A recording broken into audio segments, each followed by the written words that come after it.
saya ingin tanyakan khususnya untuk di daerah Sulawesi Utara. Apa sih yang sebenarnya menjadi kesulitan buat dosen-dosen terutama para peneliti yang ada di Sulawesi Utara dalam menerbitkan tulisannya atau artikelnya di jurnal bereputasi. Nah, kemudian kira-kira apa yang bisa memacu semangat para dosen, para peneliti untuk mereka bisa menulis di jurnal.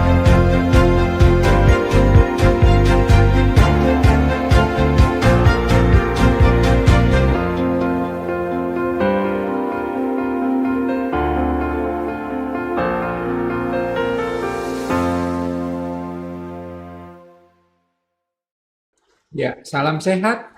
Ketemu lagi di Agri Kreatif Podcast Fakultas Pertanian Universitas Samratulangi, Manado. Saya Dedi Toy dan saat ini kita ada dua orang guru besar yang sangat cakap menulis bahkan di jurnal bereputasi.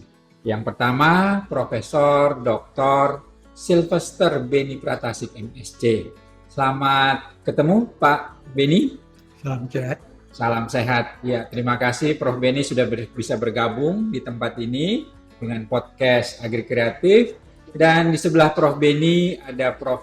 Dr. Lucia Mandey, MS. Salam sehat, Prof. Lucy. Salam sehat, Pak Dekan. Iya. Salam sejahtera. Iya, terima kasih. Bagaimana, Prof? Tadi habis menyampaikan materi sebagai narasumber di seminar Fakultas Pertanian, kesan-kesannya sementara? Ya, saya merasa sangat dihargai karena bisa berbagi pengalaman dalam hal menghasilkan tulisan karya ilmiah bereputasi internasional. Oke, terima kasih Prof. Beni, luar biasa. Prof. Beni ini sangat aktif menulis dan bukan hanya menulis, tetapi membantu orang untuk menulis dalam sisi pengalaman dari Prof. Beni. Bagaimana dengan Prof. Lucy? Bagaimana Prof. Lucy? Ya, baik. Terima kasih Pak Dekan. Saya juga sangat senang sekali boleh bersama-sama sharing dengan teman-teman dosen untuk bagaimana strategi dalam menulis artikel jurnal yang bereputasi. Baik. Jadi, Terima kasih. Nah, Bapak Ibu, para yang menyaksikan podcast ini, ada banyak hal yang menjadi perhatian sebenarnya mengapa para dosen perlu untuk menulis dan bahkan publikasi di jurnal bereputasi. Nah, sekarang mungkin Prof. Beni, apa permasalahannya sehingga orang itu sulit sekali untuk bisa tembus di jurnal bereputasi? Ya, biasanya kesulitan pertama menulis jurnal dalam mengatur bahasa. Sering menggunakan bahasa yang rumit. Padahal menulis itu merupakan satu sistem komunikasi. Jadi kita menulis itu harus sederhana dan bisa dimengerti untuk orang lain.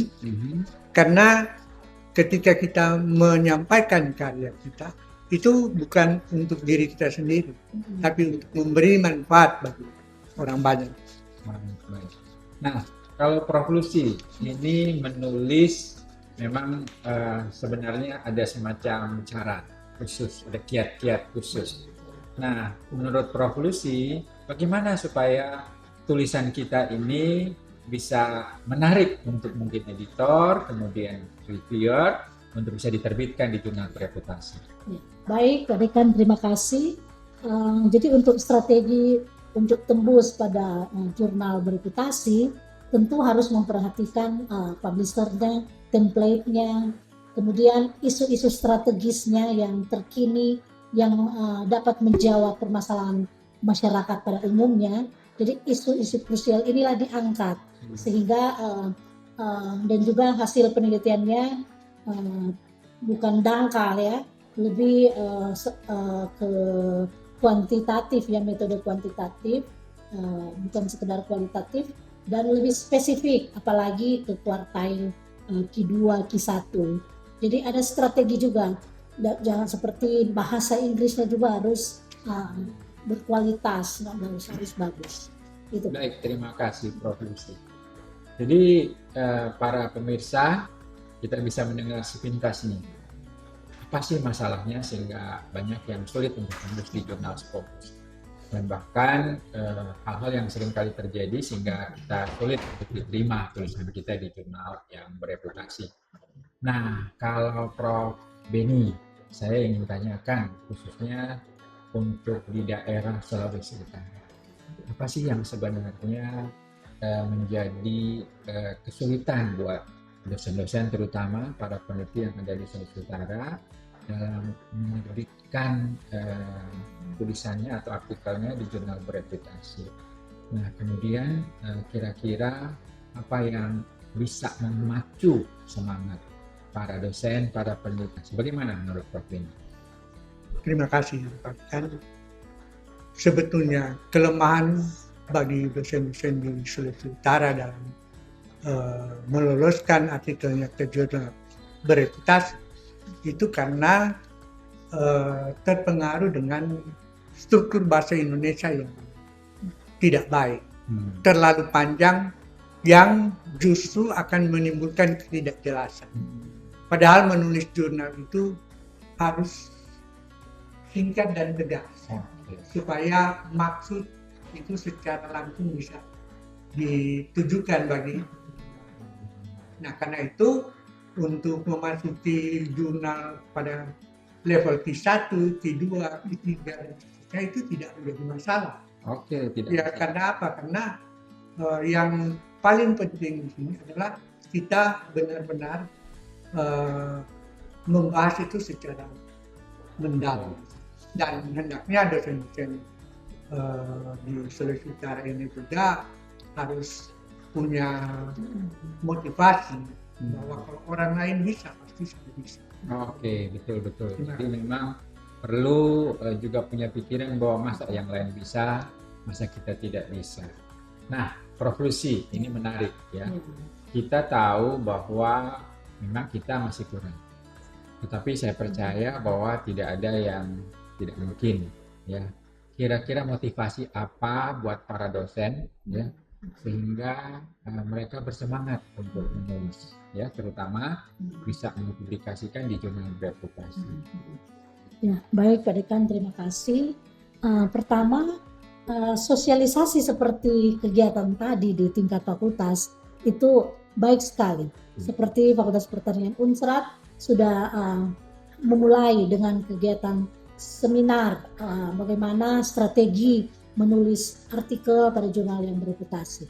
Kemudian isi dari konten dari seminar tadi tentu seperti dari Prof. Beni katakan, dalam pendahuluan background artikel yang ditulis, state of art-nya itu harus muncul, membandingkan dengan penelitian sebelumnya. Kemudian ada juga novelty. Dari judul yang diangkat juga itu harus menarik. Isu terkini yang dijawab, diangkat, kemudian akan dibahas selanjutnya, dan kalimatnya itu harus jangan berulang-ulang. Ya Prof, berulang-ulang. Akhirnya kurang oke. Jadi singkat, jelas, tepat. Sehingga di dalam penulisan itu terstruktur dengan baik. Ada satu benang merah dari pendahuluan, kemudian hasil dan metodologi, hasil dan pembahasan, dan kesimpulan. Ya. Oke, Prof. Beni tadi sudah menyampaikan bahwa memang ada beberapa yang kurang, ya, terutama dari kita yang ada peneliti di daerah. Nah, belajar dari yang kurang, bagaimana sih kalau di tempat-tempat lain yang mereka sudah terbiasa menulis, kemudian bahkan menulis itu sudah menjadi budaya bagi mereka merasa tidak sulit begitu. Nah, pengalaman apa dari luar yang kira-kira kita bisa terapkan di tempat kita menurut Prof. Beni? Silahkan. Terima kasih. Sebetulnya di luar itu kelihatan aktif karena mereka memang mencari penelitian. Dan mereka berusaha bisa menggunakan fasilitas apapun untuk melakukan penelitian. Nah, karena itu untuk bisa demikian, ya di Unsrat sendiri harus juga berusaha untuk menggandeng pihak-pihak lain yang mungkin bisa menyediakan fasilitas untuk dengan sendirinya dosen-dosen merasa tidak terbantu untuk memperlancar kegiatan penelitian mereka. Jadi tidak hanya tergantung pada dana penelitian, tapi terus kegiatan itu menjadi satu budaya, menjadi satu kesenangan untuk menghasilkan sesuatu. Oke. Terima kasih Prof. Beni. Nah, kalau menurut Prof. Lucy terkait dengan apa yang pernah disampaikan ini baru-baru ini Wakil Menteri kita di Dikti Sains dan Teknologi ini yang lagi rame, itu dosen mestinya banyak meneliti, ya. Nah, menurut Prof. Lucy bagaimana? Memang Wamen ya, Wakil Menteri yang baru, Prof. Stella ya, Iya. itu luar biasa. Saya lihat di YouTube statementnya itu luar biasa. Harus banyak riset. Ibu Menteri, Wakil Menteri ini dengan banyak riset sehingga dia mengimplementasikan dalam kegiatan mengajar. Dalam contoh-contoh case study di dalam pembelajaran, dari hasil-hasil penelitiannya itu diimplementasi. Luar biasa. Jadi akhirnya bukan hanya textbook melulu yang ditransfer ilmunya, tetapi hasil-hasil riset yang terkini. Terkini ini sehingga isu-isu yang di masyarakat tentang apa yang harus dibahas, itu ditanggulangi, itu dapat diatasi. Seperti memang belum terbit satu tulisan yang saya kirim ke jurnal bereputasi, 2 reviewer sudah, mungkin ada satu lagi. Lebih dulu saya ditolak judulnya karena saya lihat memang kurang menggigit judulnya, meskipun virgin oil. Terus saya berpikir itu kan ada salah satu aspek yang baik untuk menyehatkan tubuh manusia, itu ada senyawa yang ada istilah imunomodulator. Terus saya angkat imunomodulator karena ada data-data yang mendukung pada penelitian sebelumnya yang tim kami buat itu memang belum sampai memang sudah ada orang coba. Namun yang saya maksudkan dalam penelitian itu data empiris yang saya ambil, kalau di bidang kesehatan pakai orang coba. Tetapi pada konsorsium COVID scheme waktu itu masih Kementerian Ristek BRIN di tahun 2020 itu masih gabung Ristek dan BRIN-nya, Badan Riset Inovasi Nasional. Setelah bulan Mei 2021 Kemenristek BRIN Ristek sudah bergabung dengan pendidikan tinggi.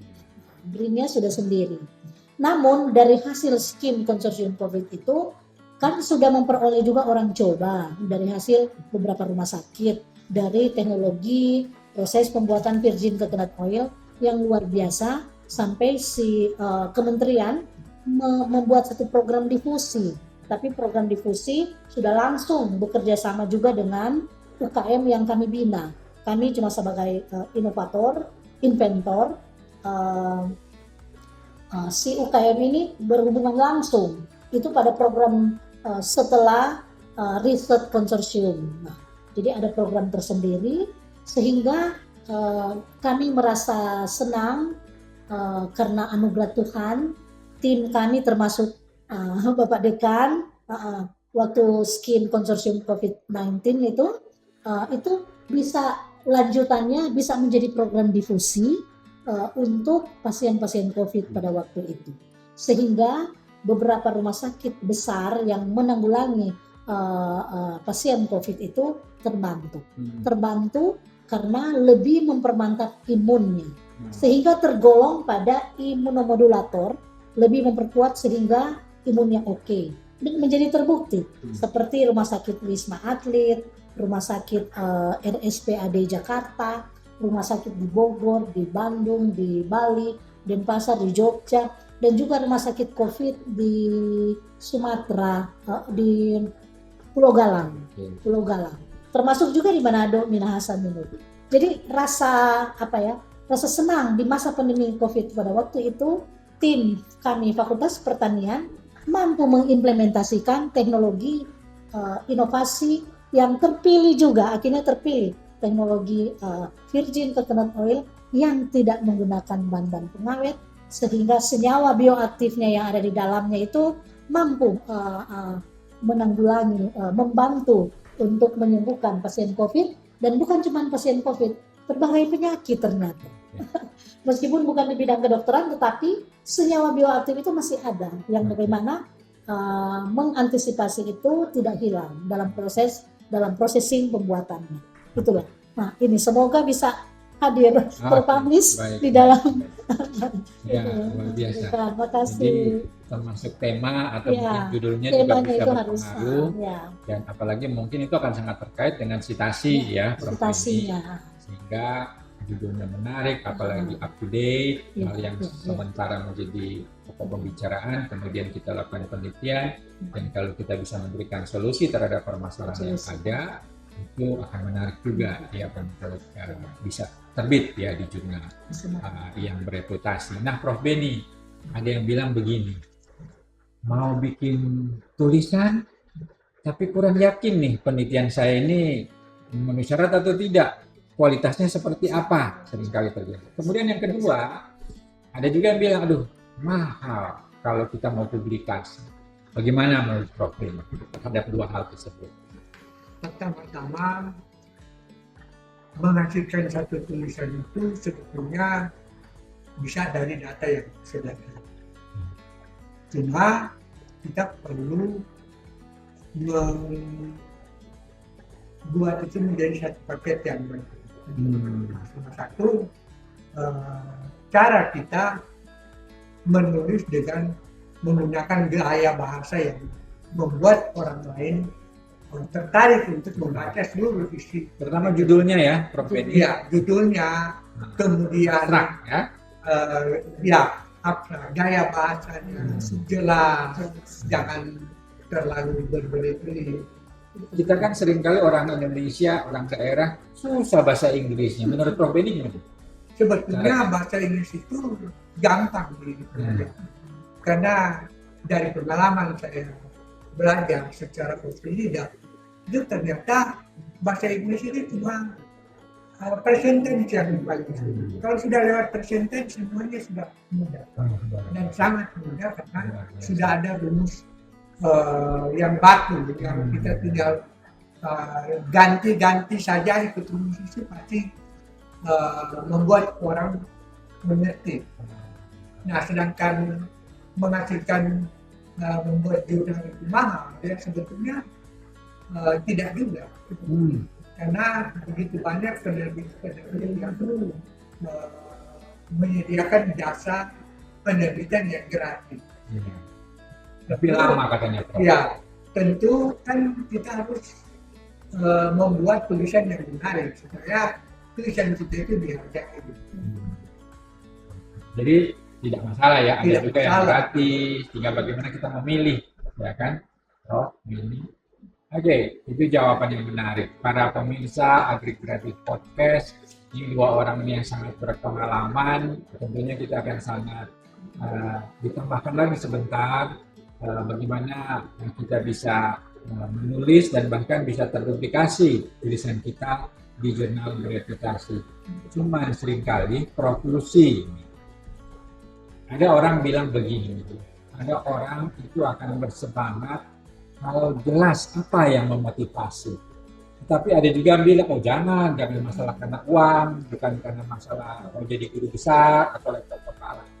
Apalagi hal yang penting sehingga seorang dosen, seorang peneliti bisa bersemangat untuk menulis dan bahkan bisa terpublikasi di jurnal bereputasi, walaupun bisa saja ada yang lama, ya Prof. Kira-kira berapa lama Prof Lucy untuk bisa terbit? Nanti Prof Beni juga bisa cerita berapa lama sih terbit sampai dari penulisan, dari submit sampai dia publish, itu berapa lama rata-rata? Tetapi Prof Lucy jawab dulu, kira-kira motivasi apa yang paling kuat yang harus dimiliki oleh seseorang? Silakan. Nah, terima kasih Mbak Bekan. Jadi motivasi apa sehingga dosen-dosen itu lebih bersemangat? kalau motivasi saya untuk mengajak teman-teman, ya, yang pertama kita dalam menulis itu prinsipnya adalah kita seperti membawa terang. Nah, artinya hasil penelitian yang kita tuangkan itu bisa digunakan seluruh dunia akan baca untuk bermanfaat. Apalagi isu itu sangat baik untuk kesehatannya, untuk lingkungan, semua sesuai aspek yang ditulis. Jadi semangat untuk membantu, semangat untuk lebih punya makna kehidupan ya, dalam arti di dalam apa yang kita teliti, kita tulis, dan kita membawa terang tentunya ke dekan lewat apa yang kita tulis. Terima kasih. Ya, terima kasih. Terima kasih Prof. Lucy. Kalau membahas ini kitabnya kita cukup panjang. Panjang. Tapi setidaknya mungkin ada 1-2 kalimat yang Prof. Beni bisa sampaikan. Bagaimana supaya para dosen, peneliti, terutama di daerah, bisa termotivasi untuk menulis dan bisa publikasi di jurnal internasional, bereputasi, dan yang terakhir mungkin di mana mereka bisa belajar untuk bisa itu. Silakan Prof. Beni. Oke, terima kasih. Pertanyaan. Ketika kita mempunyai keinginan, selalu harus ada usaha. Iya. Jadi kalau kita ingin menulis. Ya. Oke, simpel. Yang pasti kita bukan sosok yang sempurna. Oke. Nah, dengan tulisan yang kita tulis, dengan segala unsur yang menjadi persyaratan satu tulisan artikel jurnal, ya kita bisa berdiskusi dengan teman sejawat, menilai apa kira-kira positif dan negatif, dan kita tidak perlu malu. Kadang-kadang dianggap rendah, kadang-kadang ditertawakan, tapi semua orang pasti akan melewati proses. Sehingga kita saja kan harus percaya diri, harus percaya bahwa ya sekali waktu kita akan menghasilkan sesuatu yang. Nah, saya punya orang yang konsultasi. Setiap hari berbulan-bulan dia datang untuk melakukan konsultasi dengan isi jurnal. Nah, pada akhirnya dia bilang waktu sudah selesai, baru saya sadar saya banyak belajar. Nah, jadi dengan saya yang ini dan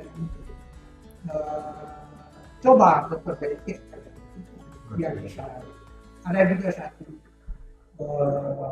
dokter dari Universitas Paramadina. Ketika dia kirim artikel ke saya kembalikan sudah coret merahnya. Dia emosi, tapi dia bilang waktu dia periksa ternyata benar itu. Nah, jadi artinya ada orang lain yang mungkin bisa melihat kelemahan tulisan itu. Dan itu ya kita harus berpikir, ya kita harus belajar dari situ. Kita harus menjadi lebih sempurna dengan kesalahan.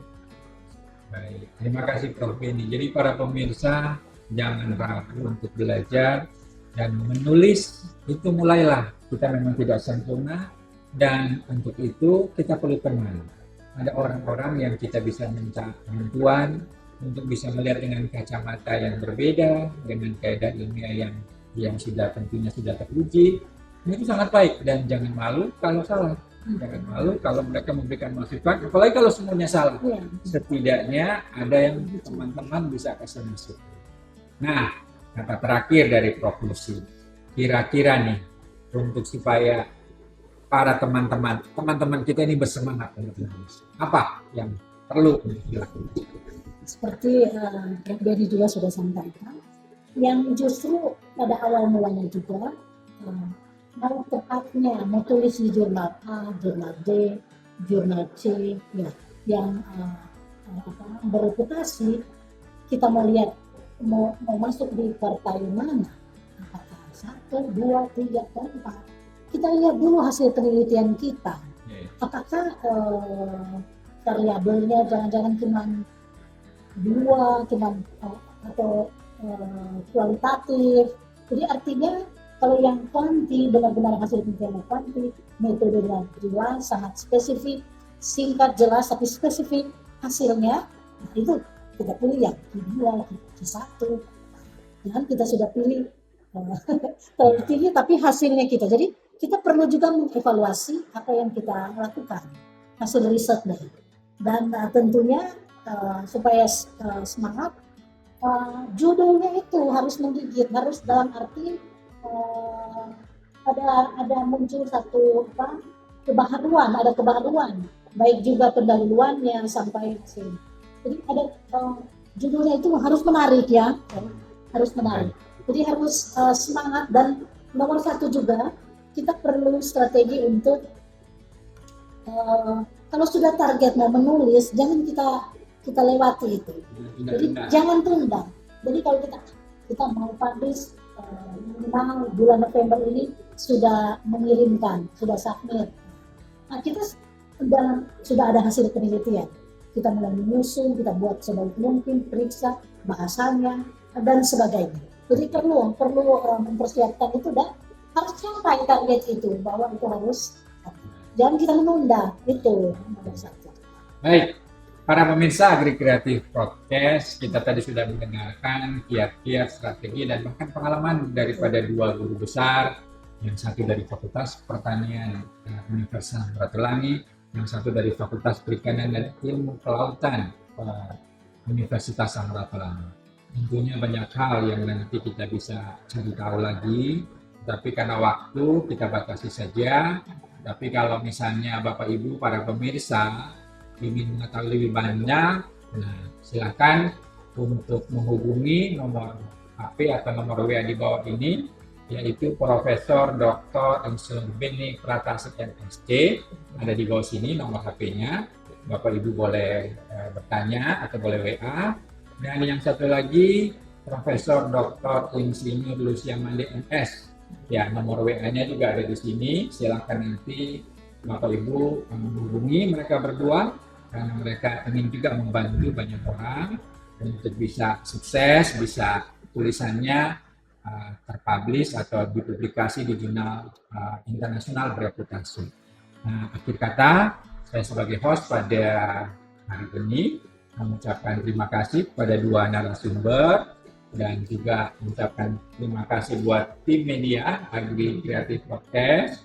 Dan kalau saya simpulkan, kalau kita mau menulis, menulislah.